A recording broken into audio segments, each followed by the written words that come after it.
Alors, petit point sur l'électricité en fait qu'on a besoin dans notre fourgon. Nous, dans le fourgon, on va utiliser la plupart du matériel, c'est quasi tout du Victron. Donc on a un convertisseur 12-800, c'est un Phoenix qu'on a. Donc c'est du 12 volts par 800 watts. Donc ça fait 1600 watts en crête. Donc couplé à ça, nous on a mis un panneau solaire de 455 watts en 24 volts. Du coup, on a dû prendre un convertisseur MPPT en 150-60 en modèle TR. Donc ici, on a aussi un convertisseur pour 3 batteries. Donc ce convertisseur va avec la batterie de devant. Donc la batterie de devant est reliée directement aux 3 batteries. Nous, on en a que 2, donc on n'utilisait que 2, mais on peut en mettre une troisième si on le souhaite. Ensuite, donc nos panneaux, on va avoir besoin de ça. Donc c'est des petits portes fusibles. Donc relier le plus du panneau, le moins du panneau. En dessous, on va ressortir pour ressortir ici. Donc on a besoin aussi de 2 portes fusibles. Les 2 portes fusibles, ça sera des portes fusibles simples. Donc dessus, on peut y mettre donc des portes fusibles. Donc ça, c'est des manuels automatiques. Donc là, je vais utiliser un C10 et un C16 pour cette installation. On a aussi un porte-fusible 12 volts. Donc ça, c'est pour le 220. Donc ici, pour le 12 volts, tout bête, petit porte-fusible avec des fusibles de voiture. Donc ça va servir pour le Webasto, pour l'éclairage. On va avoir aussi tout ce qui est nécessaire au 12 volts, la pompe qui sera branchée dessus. On va avoir à l'intérieur de notre fourgon le petit panneau de contrôle pour allumer séparément notre pompe, la pompe, les lumière extérieure parce qu'on a posé un petit ruban à LED. Ici, on va voir l'antenne parabolique. Donc ici, on a l'indication du voltage, mais ce qui est pas mal en fait, c'est que tous les appareils Victron sont reliés avec des petits Smart Connect. Les petits Smart Connect, en fait, c'est ces petits appareils là. Donc ils vous donnent le Bluetooth, en fait, toutes les informations sur votre téléphone portable, votre tablette, ce que vous le souhaitez. Donc nous, on utilise ces deux produits là pour ici et ici. Donc nous, ce qu'on va faire, c'est que on va les poser et ensuite je vous ferai voir en fait ce qui se passe sur notre application. Donc quand on charge, le panneau de contrôle et ainsi que les données qu'ils peuvent avoir aussi bien pour le 220 que pour la charge solaire. Voilà, je vous retrouve pour le montage et les outils à utiliser. Donc on a un petit niveau pour regarder si c'est bien droit, la petite pince pour les cosses, on a un tournevis plat, un tournevis cruciforme, un cutter, un ciseau pour couper les fils et ici un petit tournevis électricien. Voilà, c'est tout pour les outils. Alors pour les petits branchements, ici on va brancher une prise 220, donc c'est-à-dire qu'on a mis une prise mâle dessus. On va venir le raccorder au convertisseur. Donc jusqu'à là, pas de souci. Moi j'ai fait chaque trou en fait pour passer derrière la planche. Comme ça en fait quand je la mets dans le camion, ça fait vachement plus propre. On voit que les appareils électriques. Donc voilà, hop.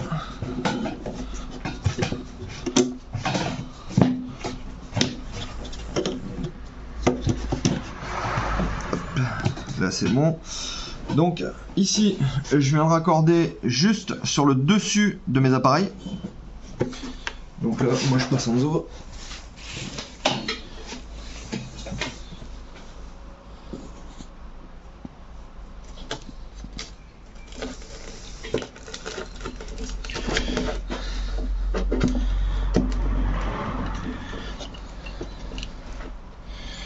Donc bah le N pour le neutre, donc le bleu. Alors pareil à l'intérieur en fait vous avez un petit schéma qui schématise le neutre et la phase. Donc après si vous les respectez pas c'est pas très grave parce que quasiment tous vos appareils vont fonctionner.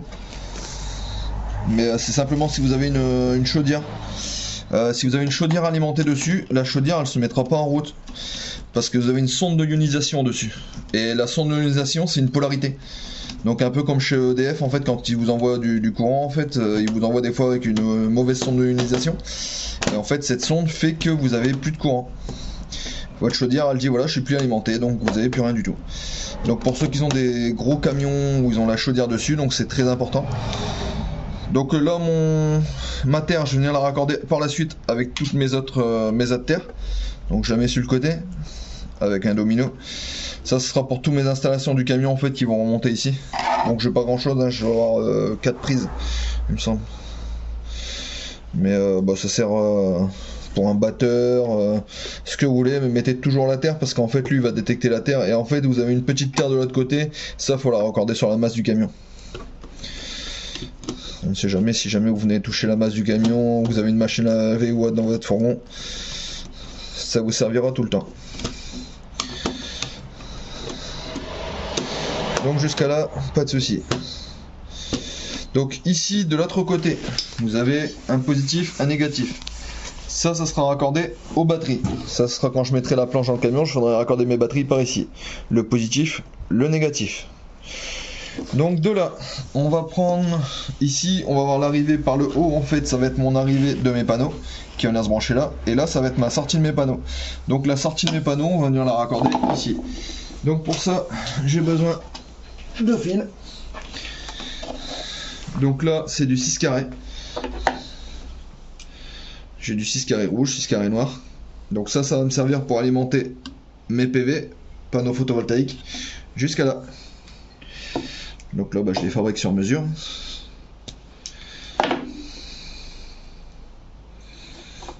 Le plus, le rouge. Et le moins, le noir. Prenez toujours bien un tournevis suffisamment gros pour pouvoir bien serrer l'écosse. Très important. Voilà.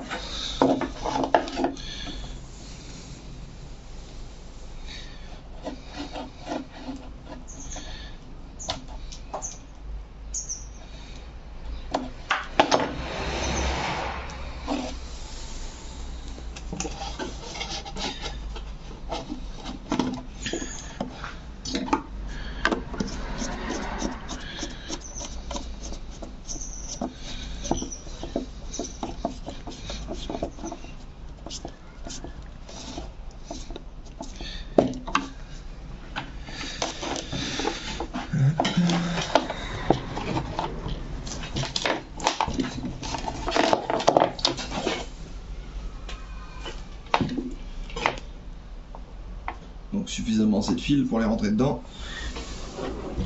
Derrière, je mets des petites attaches avec des colsons.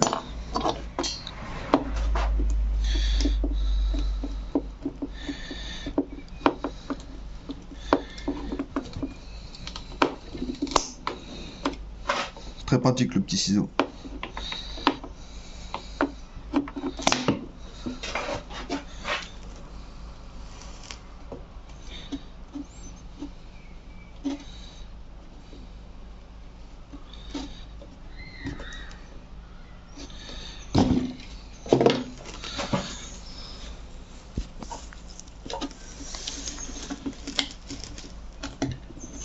Donc là, en plus.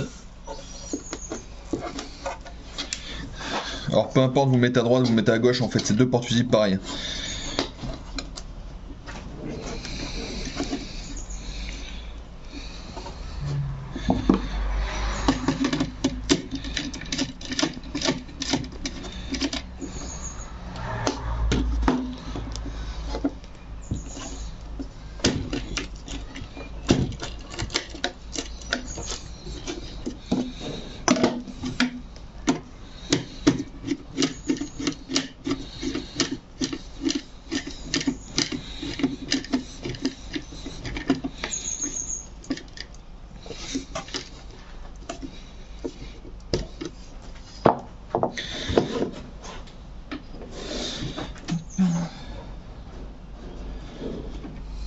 Alors si vous n'avez pas de cosse étanche pour les petites... juste à côté quand vous allez monter votre Webasto tout ça, il y a une petite astuce. C'est de prendre une gaine thermo-rétractable de la taille de la cosse et de la mettre autour de la cosse. Ce qui permet que ça fait une cosse étanche.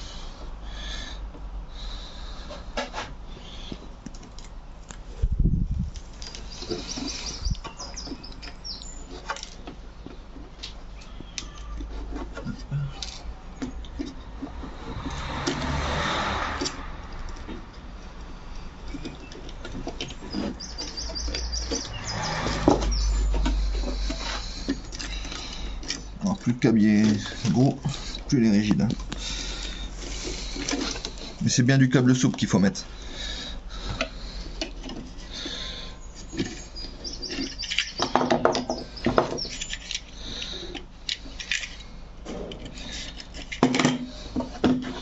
Je coupe un peu long.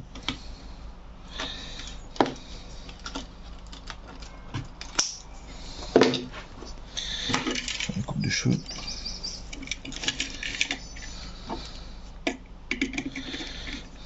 Par contre, le porte-fusible, pensez à bien le mettre sur le sens de la hauteur quand vous l'installez. Parce que j'ai déjà vu que les gens le mettent dans n'importe quel sens et en fait, quand on ouvre le fusible, il s'ouvre à l'envers donc il tombe.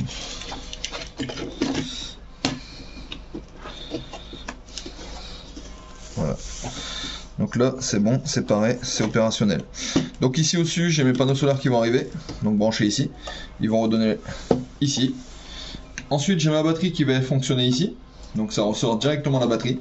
Donc on prend pas le convertisseur, on le prend pas directement sur la sortie ici. Parce que si vous le prenez sur la sortie, le seul souci que vous allez avoir, c'est que ça va se mettre en décharge automatique et ça va vous vider les batteries. Donc dans certains magasins de camping-car, en fait, ils le branchent comme ça. Ils branchent directement le convertisseur sur la sortie des panneaux solaires. Donc ça sert strictement à rien et c'est quasiment, on va dire, 70-80% des cas qui sont comme ça. Donc voilà, donc petite installation, le reste on verra ça dans le camion. Donc les directs smart, donc ça vient se brancher juste ici en dessous. Donc on va les brancher. Hop. Donc là pareil, hop. On prend, je passe sur mon tréteau, moi j'ai un tréteau.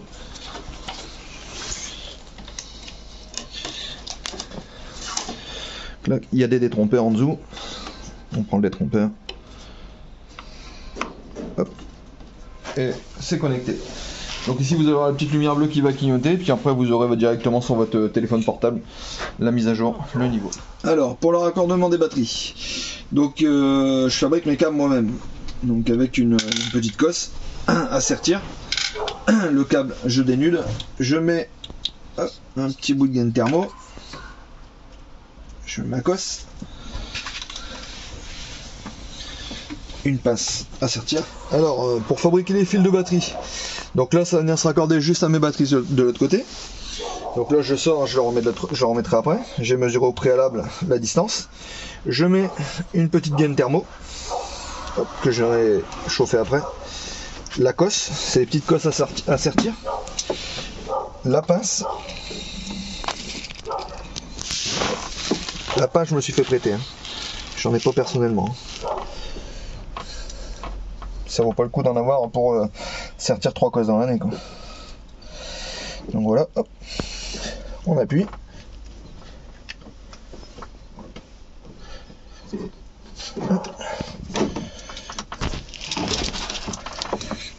Là, on a un beau sertissage.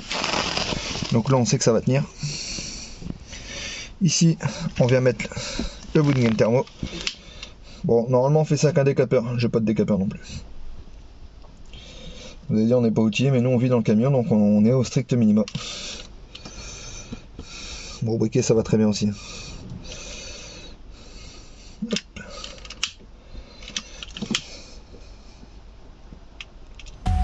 Et là on a un truc très très correct. Donc voilà.